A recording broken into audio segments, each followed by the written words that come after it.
When the pandemic hit, New England states put moratoriums on evictions that helped tenants who couldn't pay rent, but left some small landlords in a tough spot. It's like everything I'm trying to do, it's working against me because I can't evict them. From the New England News Collaborative, this is next. With evictions expected to soar, the debate over extending the moratorium. Plus, a recent night of vandalism in Rhode Island was blamed on outside agitators. The story is much more complicated. I've dealt with a lot of racism in my life, and I've had friends that have passed away due to brutality. I didn't go down there to tear buildings down. I just felt like I needed to be present. And dovetailing economic recovery with climate action. So if we took that money now and invested it in retrofitting homes, building energy-efficient plants, and so on, we're getting extraordinary bangs for our buck. It's next. Next is produced at Connecticut Public Radio and is powered by the New England News Collaborative, 10 public media companies coming together to tell the story of a changing region with support from the Corporation for Public Broadcasting. I'm Morgan Springer. Thanks for joining us. You lose a job. You struggle to pay rent. That's been the reality for many New Englanders. Now, as housing relief measures and pandemic unemployment benefits are expiring, evictions cases are expected to soar. Rhode Island and New Hampshire have already lifted eviction moratoriums. A few other New England states, like Massachusetts, are set to do so in August. Some lawmakers are pushing for a bill that would extend the eviction moratorium, but critics say that would hurt small landlords. WBUR's Simone Rios explores some of the solutions being considered in Massachusetts to prevent an eviction crisis. Carolina lives in East Boston with her husband and 4 kids. Her baby was born at the start of the pandemic in March. They lost their cleaning jobs shortly after the birth. Because she and her husband are undocumented, the family can't get the kind of federal benefits that have helped others in the state keep up with their rent. As a mother, I'm very concerned about not having money to pay the rent, she says. My kids have watched me crying, and they've asked if we'll have to live on the streets. We've agreed to use only Carolina's first name because the family fears legal repercussions due to the couple's immigration status. Now the family owes $6,000 for 3 months in back rent, and the landlord has threatened to take legal action. Carolina says landlords need to understand the situation tenants are facing. It's not that we want to live for free, she says. We can't work now, and we've never been short on the rent before. In normal times, the family might be facing eviction, but renters across the state are protected by a moratorium on evictions that's been in place for the last 3 months. That's set to expire on August 18th, and advocates say Massachusetts could see a massive wave of evictions that would hit hardest in black and brown neighborhoods. Advocates want to extend the moratorium, saying it's a public health necessity during the pandemic, but critics say that would be devastating for some landlords. Carlene Sherry walks through the 2-family house she owns in Dorchester. She says one of her tenants stopped paying the rent in March. The woman on the first floor hands Sherry a wad of cash, $2,000. Sherry counts it and then peels off $100 to give back as a goodwill gesture. For your baby. Okay, thank you. I saw 3 beds in there once. And then, of course, the AC that's when they're gonna put out the window. On the second floor, the tenants cited the evictions moratorium as a justification for not paying, even though they appear to be working. The moratorium doesn't mean they can live rent-free. It's just that Sherry can't evict them, even though they owe her $10,000 in back rent. It's like everything I'm trying to do, it's working against me because they know the law.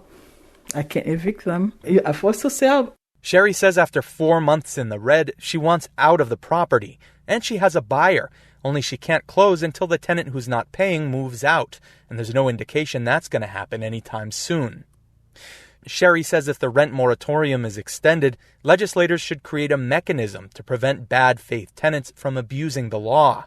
And she's not alone, according to Doug Quattrocchi, head of the advocacy group Mass Landlords. So there's a lot of frustrated landlords who do feel like the eviction moratorium, by being so broad, you don't have to prove you're impacted by COVID.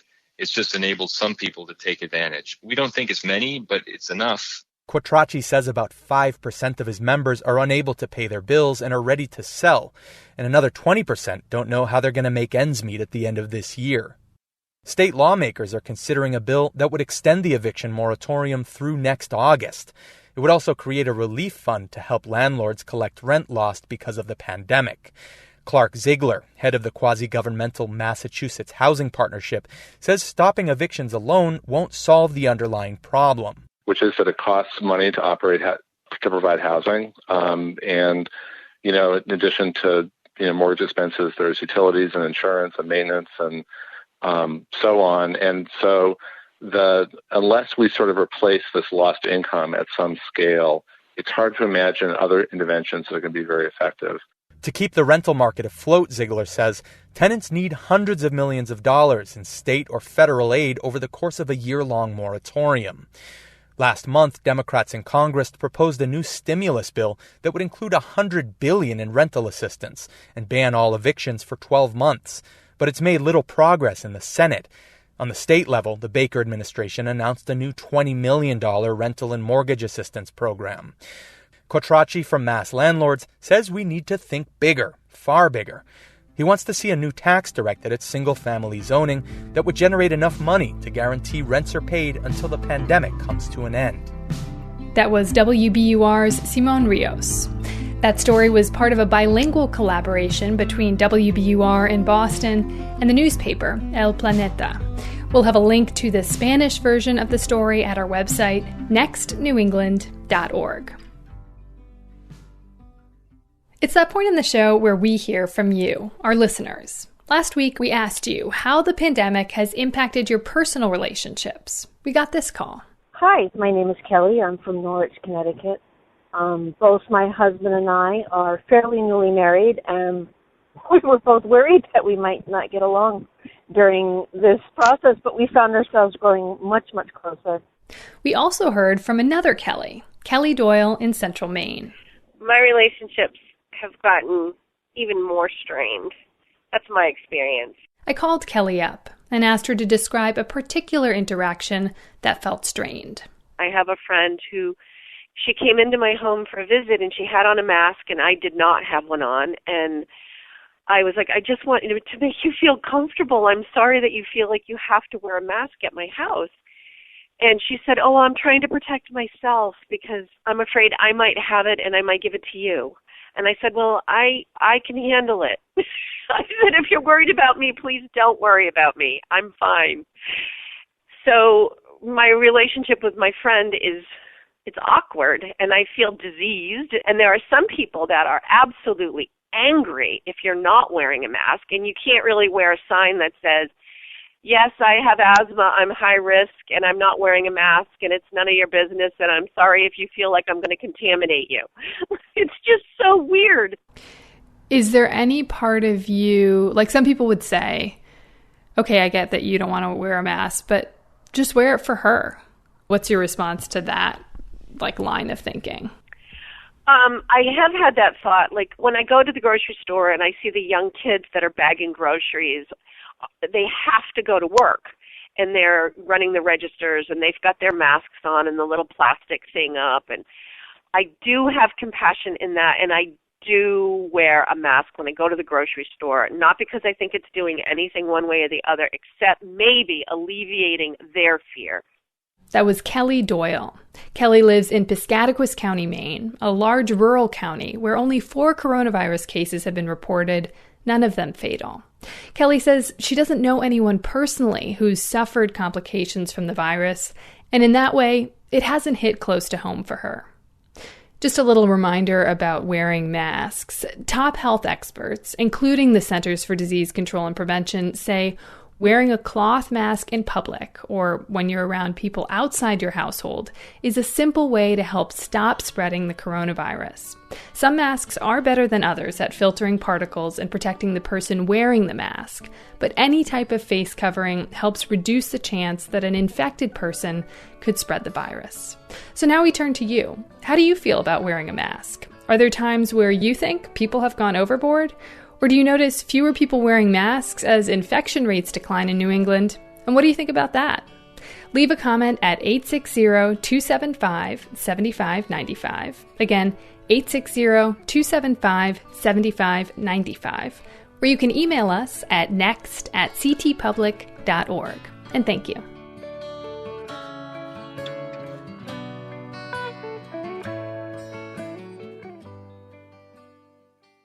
The vast majority of protests against police violence and racism have been peaceful in New England and across the country. One of the few places where there has been some destruction is Providence, Rhode Island. It happened the first night in June when hundreds of people descended on downtown. The damage was initially blamed on outsiders and anti-government types using the Black Lives Matter slogan as cover for vandalism and burglary. But the Public's Radio and the Boston Globe found what happened that night was more complicated. Reporter Lynn Arditi explains. On the first Monday night in June, in the midst of a coronavirus pandemic that had shuttered Providence's nightclubs and bars, the city's downtown exploded. Michael Taberkia stepped out of his apartment on Weybosset Street to have a smoke and heard people driving by chanting, "Black Lives Matter." Taberkia is 24 and the son of Colombian immigrants. He had just graduated from Rhode Island College and moved into his own apartment downtown. On the 11 o'clock news, he heard about the protests sweeping the country following the death of George Floyd at the hands of police in Minneapolis. He thought the cars were heading for another protest.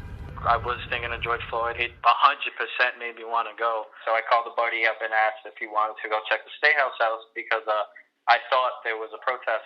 Hundreds of people had gathered outside the Providence Place Mall. Police cruisers lined Francis Street. Uniformed officers stood shoulder to shoulder, but they could not contain the crowd, as Facebook Live videos showed. This is bigger than something I could ever be a part of. This is revolution, man! That young man, shouting for a revolution, was not wearing a mask, and people in the crowd recognized his face. He and his buddy, both white, record rap videos in their backyard in Warwick. They call themselves Warrack. And as looters broke into the mall, the Warrack guys urged the crowd to join them. Let's go! Come on! A parked cruiser was doused with gasoline and set on fire. The crowd spilled into nearby Kennedy Plaza. Siobhan Young, a 40-year-old local artist and filmmaker, was there with her boyfriend recording the scene on her cell phone. She talked to a young black woman. I'm 25 years old, and I'm speaking the truth. I got 2 kids, and I damn sure don't want them to grow up in this kind of society. So now we're going to speak up.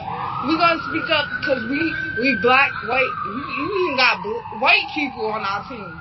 You got Spanish people on our team. We standing up. It's about time our world take over what's ours. By morning, stores throughout downtown Providence and the mall had been ransacked and vandalized.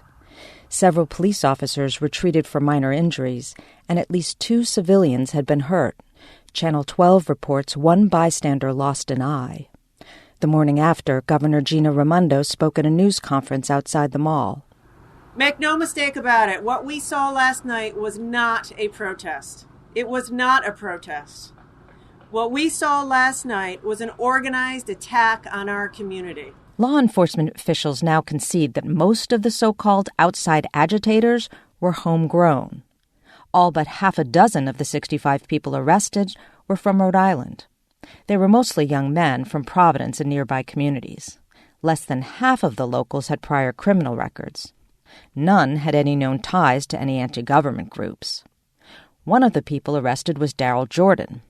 He had come downtown that night with his girlfriend, the one who recorded the young black woman speaking out in Kennedy Plaza. Jordan is also black. I dealt with a lot of racism in my life, and I've had friends that have passed away due to, brutality. I didn't go down there to, burn cars or tear buildings down. I just felt like I needed to be present. Jordan is 44 and lives in East Providence. The video Young recorded shows police in riot gear charging down the sidewalk toward Jordan. Seconds later, he is face down on the sidewalk. At the time, the police appeared to have been chasing another man who had run off. No! I know! I'm not fighting you! I'm not fighting you! Jordan was later diagnosed with a concussion. He spent a night at the adult correctional institutions in Cranston.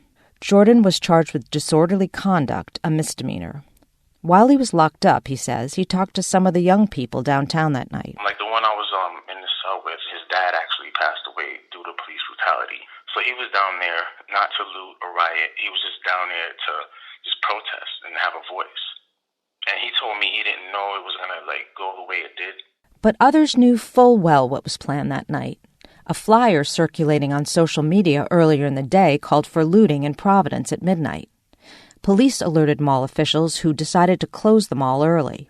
They were kind of just down there just to grab things and burn things, and they saw it as an opportunity to just be belligerent. Jordan says he tried to reason with them. Those were the ones I was trying to get to and talk to them it's not about that. Then there were guys like Martin Diaz. He's 20 and lives in East Providence with his mother and younger brother and sister. He was arrested and charged with breaking into this 7-Eleven store in Kennedy Plaza. His mother, Maria Diaz, talked about her son in the doorway of their multifamily house. He works, he has his own money, there's no need for it. He knows better. He was brought up well. The looting and vandalism left much of downtown Providence in shambles, with block after block of boarded-up storefronts. It's impossible to know the motives behind all of the vandalism. But experts who study racial justice and protest movements say destruction of police cars and other symbols of authority can also be viewed as political.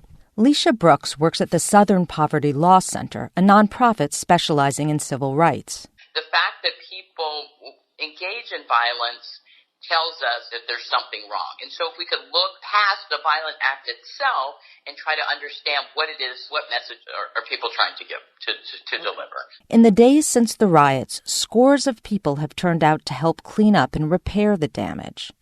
Among them was Tiburcia, the Rhode Island college graduate who thought he was joining a peaceful protest. He was arrested while recording videos of the smashed storefront windows downtown. He was charged with disorderly conduct and resisting arrest. After he was released from the ACI, he helped Young, the filmmaker, and other local artists create a mural of Martin Luther King Jr. on a boarded-up storefront. And later that week, Young and her boyfriend, Jordan, went back downtown again, this time for a peaceful protest at the State House. Jordan says they were glad they did.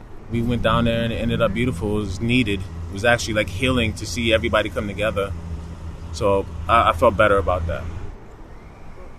Providence Police and the FBI are continuing to investigate the source of the flyer, as well as the destruction and theft on that first night in June. In the weeks since, police have issued more arrest warrants, including one for the Warrack rappers who egged on the crowds that night. Police also said in a statement that one officer has been placed on administrative leave with pay, pending the outcome of an investigation involving an adult male who was injured that night. For the New England News Collaborative, I'm Lynn Arditi. Antonia Ayers-Brown of the Public's Radio and Amanda Milkovits of the Boston Globe co-reported this story. Coming up, tackling climate change and pandemic recovery by investing in green solutions. And a husband's in a nursing home and the wife's alone at home. We'll hear them reunite after 3 months of separation during the pandemic, and it will melt your heart. It's next. Next is made possible in part by our founding supporters who believe in the power of collaborative news coverage, including the Common Sense Fund, supporting the New England News Collaborative in its coverage of climate change and the evolving clean energy economy.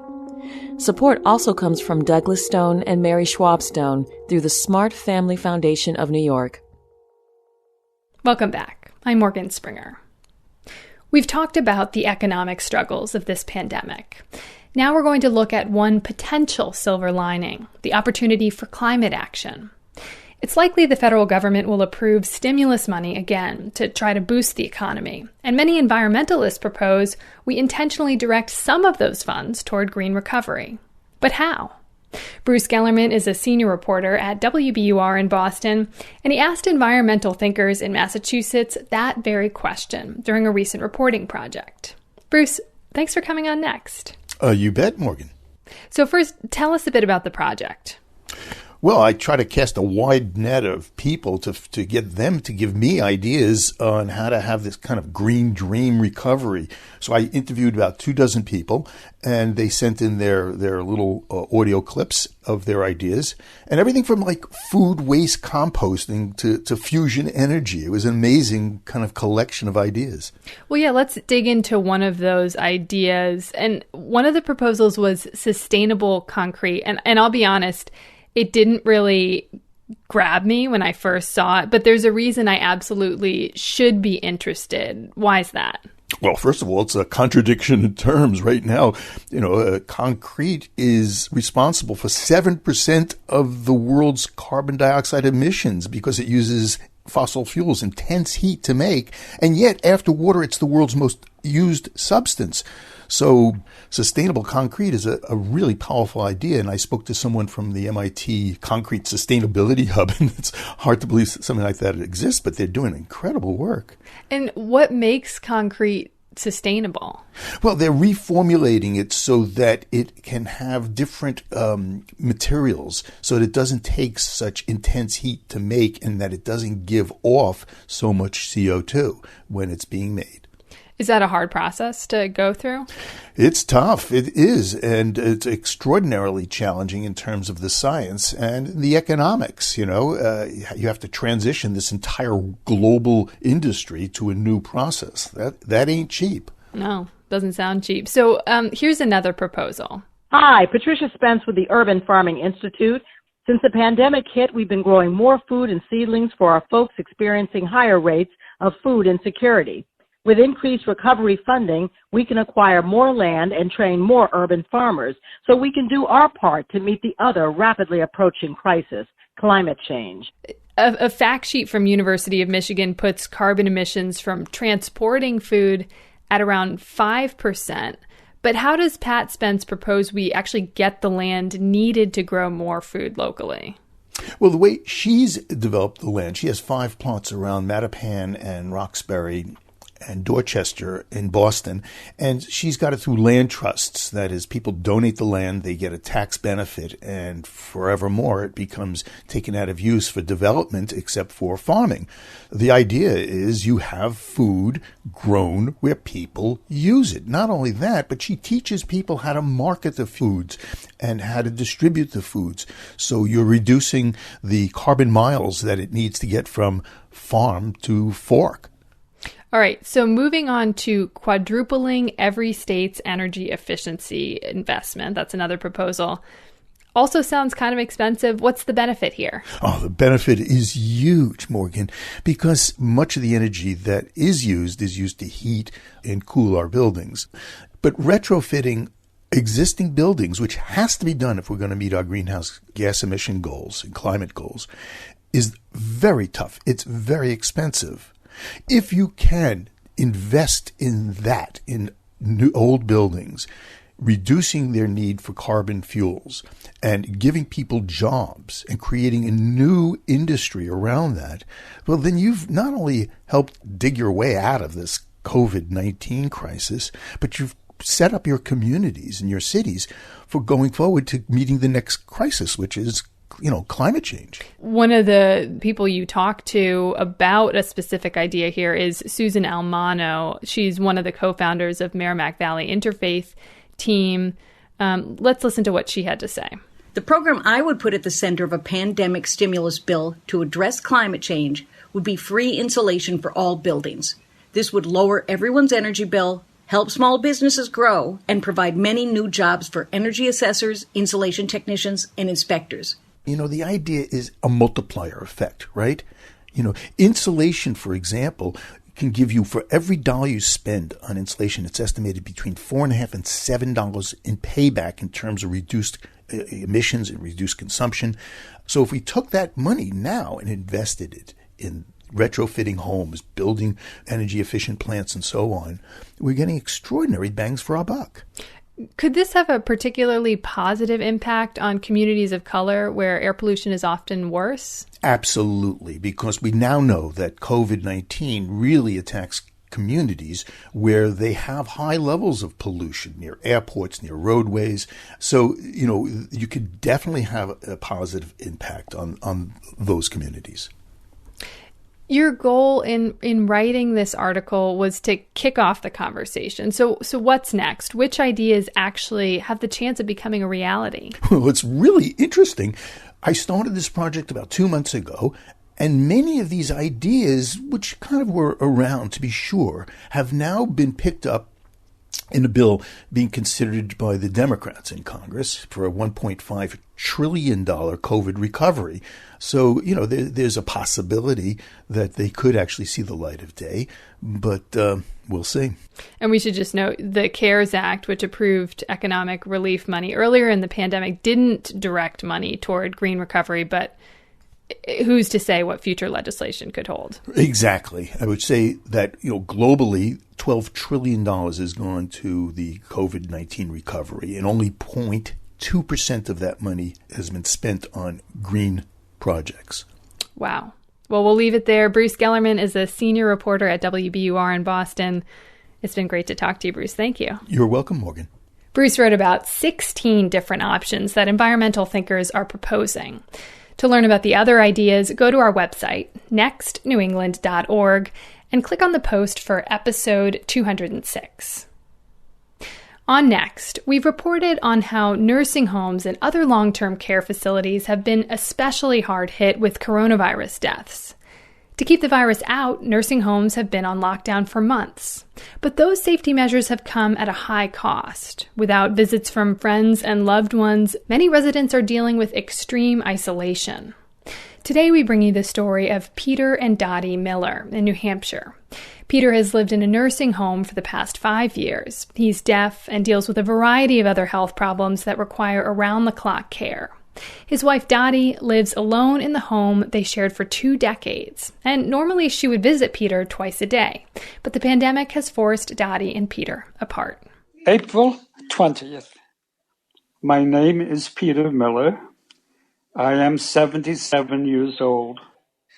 The administrator of my nursing home knows that I like to write and suggested that I keep a record of my thoughts and feelings about the coronavirus pandemic in a journal. So that is what I've commenced today. I want to try to describe what it's like in my nursing home right now. Residents have not been allowed to have any visitors. We have been quarantined in our rooms for the whole 2 months, with no one but staff and our roommates to interact with. Can't management see that residents need more than nonstop TV to sustain their will to live? My roommate just sits in his armchair all day long, listlessly watching the same TV channel.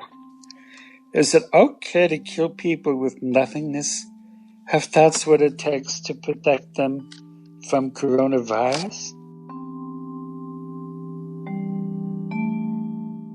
April 27th. The lone exception to the no visitor rule is that a resident can have the loved ones present while he is dying. My wife Dottie and I have shared our feelings about this. I told her that I would prefer she not be present while I am dying. I don't want her last memory of me to be how I looked when I was near death, and I don't want her to expose herself to the virus.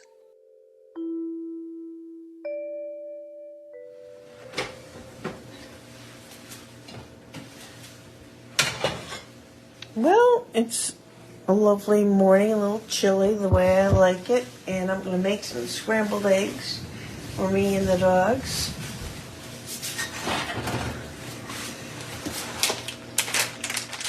I'm glad that I like to be at home alone because otherwise I don't know what I would do. I felt really guilty that I couldn't take care of him by myself. And we had home health aides coming in, and it just wasn't working.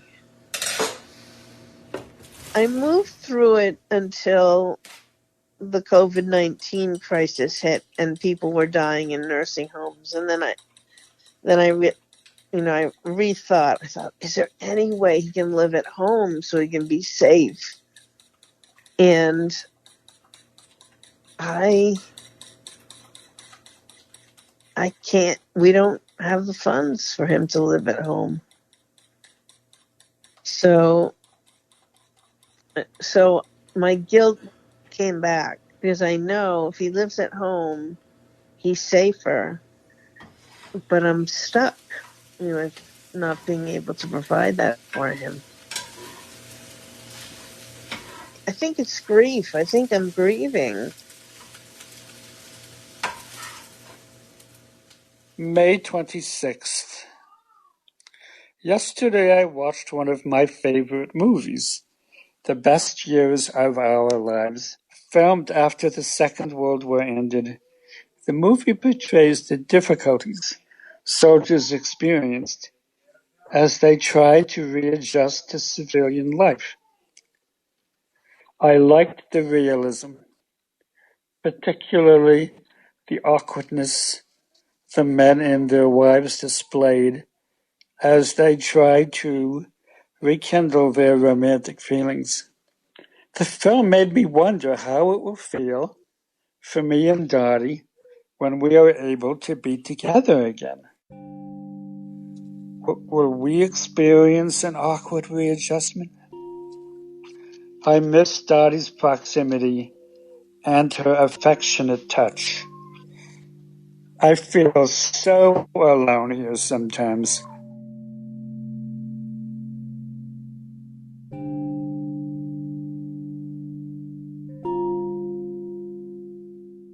So, first of all, I had a test for COVID-19 that came back negative. Then I sent an email to the administrator and said, I'm free of COVID-19.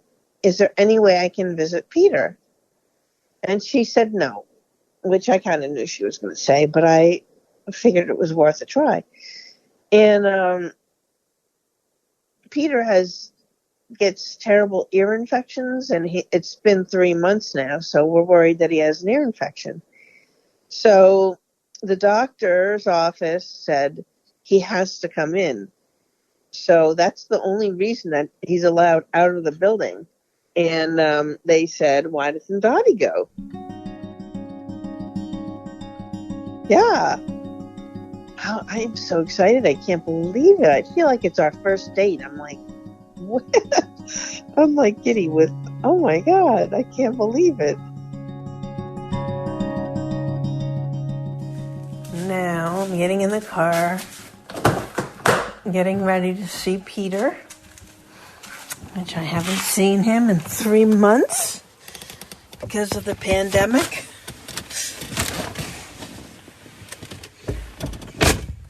I pressed the record button while I was waiting for him, and I listened to it, and you can hear my excitement and him coming through the door. Oh, here he is. Is this him? Wait a minute. It's him, yes. Okay. I haven't seen him in 3 months. And well, there was no privacy in that moment, so that was kind of weird. But you can tell in the tape where there's no sound. We're just taking each other in. You look so nice. I dressed up for our date. I love your shawl. 3 whole months, can you believe it? It's been so long.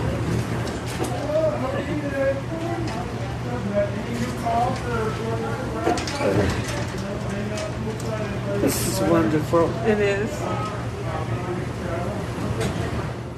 So we went down to the doctor's office, and they put us in a room where the doctor was, and we told them that we hadn't seen each other for 3 months.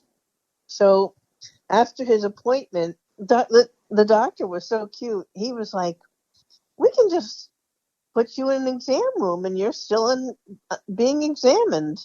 I was like, oh, that would be so wonderful. Thank you. I'm going to leave my mask up. Who cares? Do you think I should put it back up? No. It's okay like this? Yeah. I love you, honey.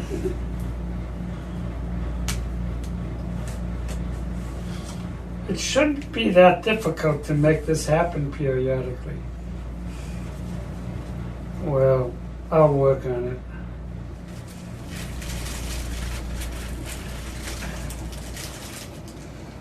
Oh, what is that? Cheddar Swiss.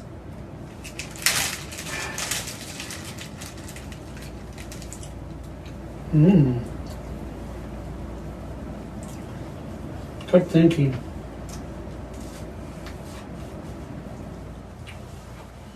Maybe I'll reel forward a bit so we can touch.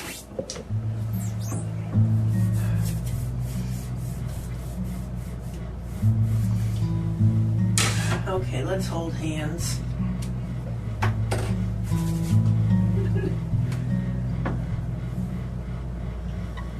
How's that?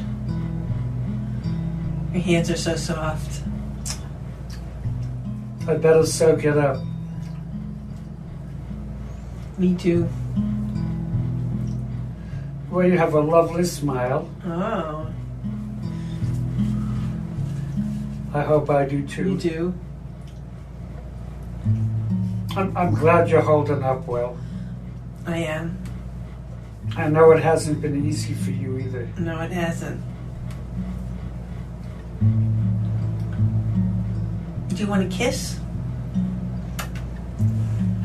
Let's kiss.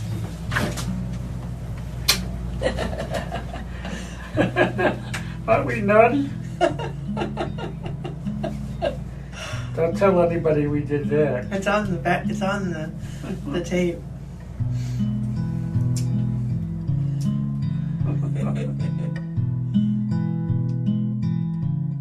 Just to think that for 25 years we've been together. We've been together, except for a couple weeks here and there, we've been together. And so to be apart for 3 months, I mean, even though he's living in the nursing home, we were together every day, 7 days a week, twice a day. So it gave me a taste for what it's going to be like when he dies. If he dies before me, but he's older than I am, and his health is more compromised than mine. So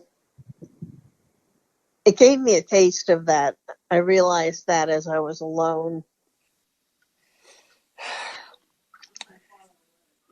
May 5th.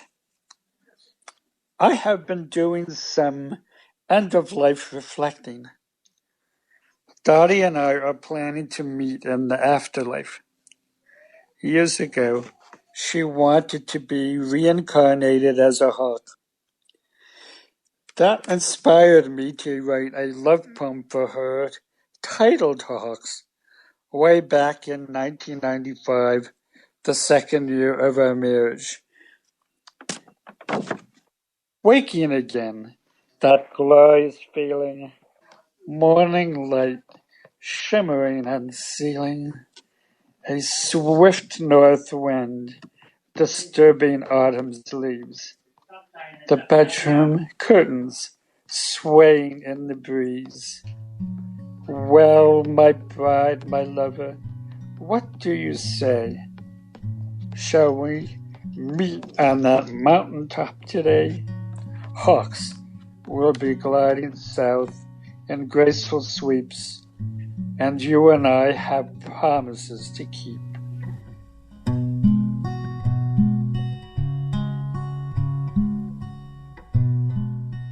That was Peter and Dottie Miller, a couple separated by the coronavirus. New Hampshire Public Radio's Lauren Children produced that story. After the break, a prolific author writes about growing old, the pleasures that come with aging, and the prejudice. It's next.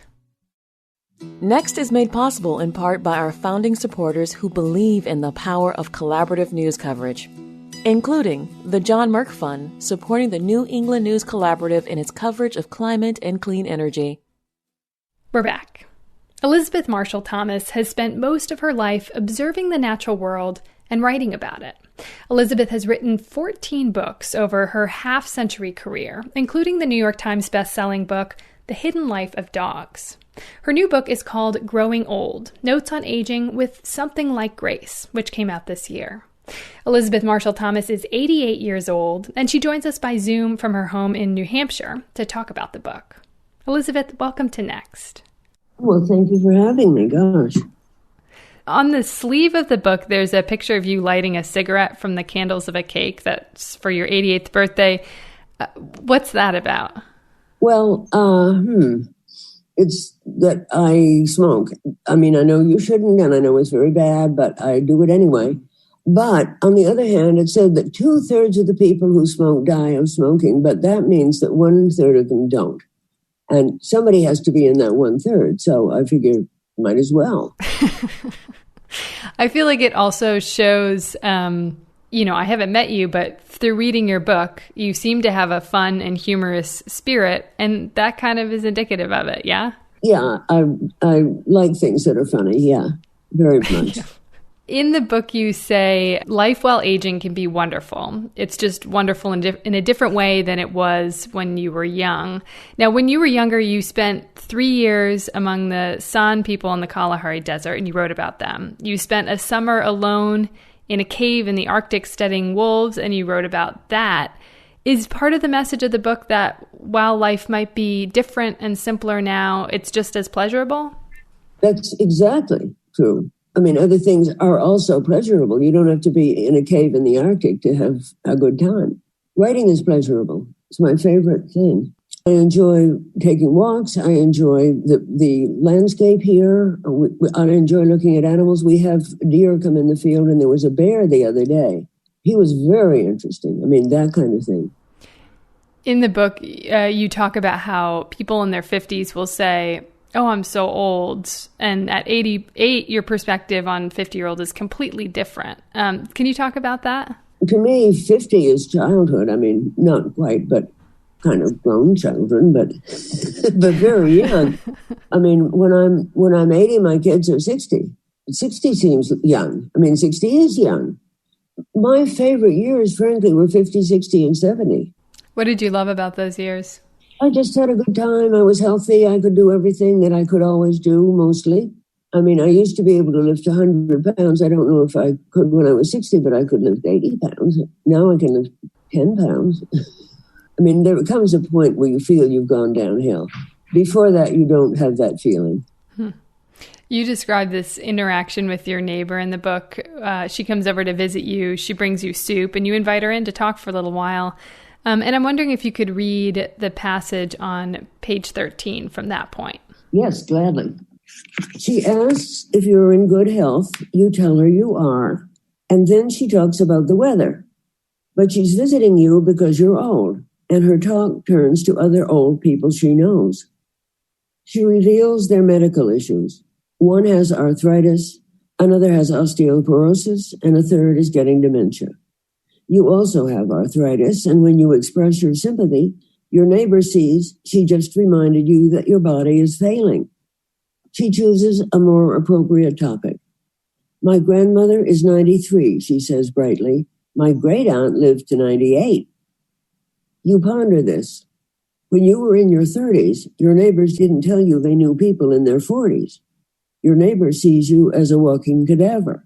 Her demise isn't imminent, but yours is.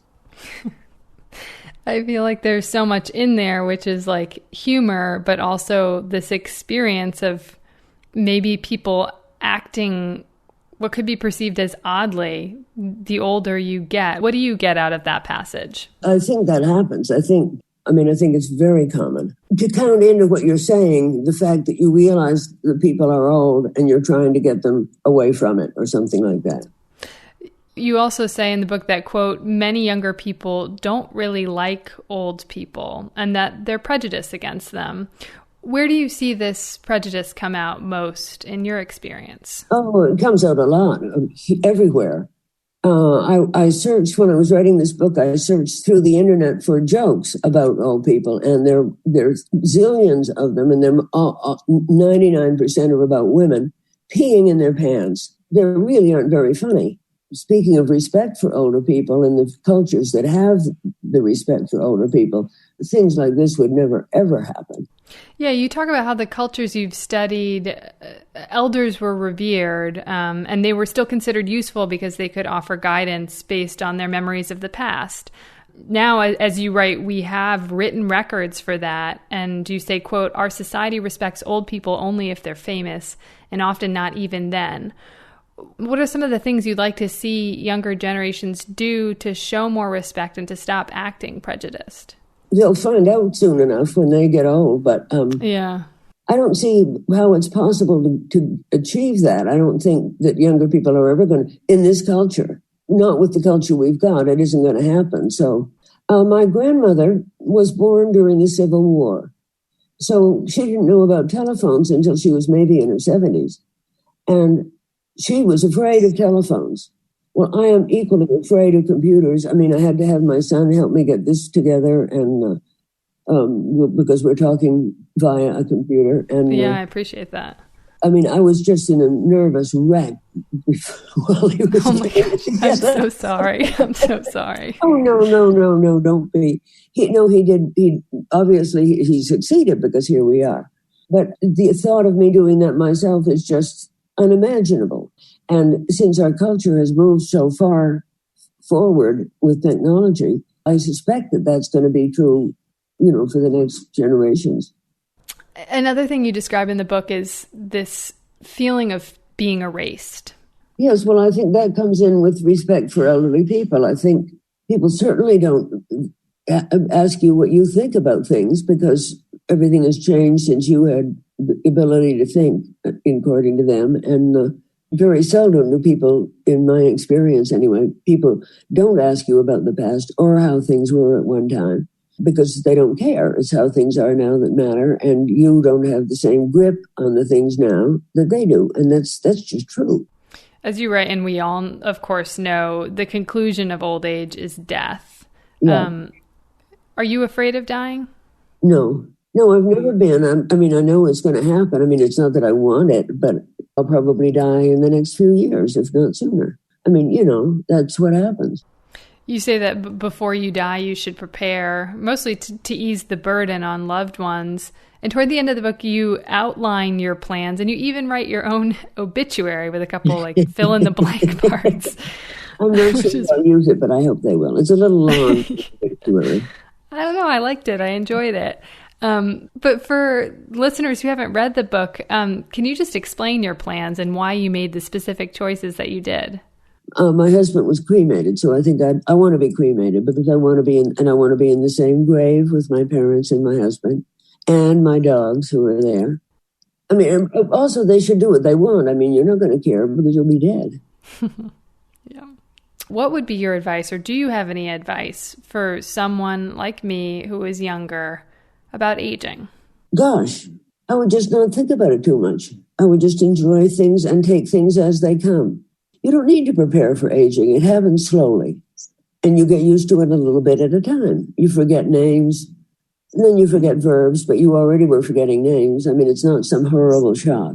It's just a little more than you had before, and you were dealing with that. And so that really is how it goes.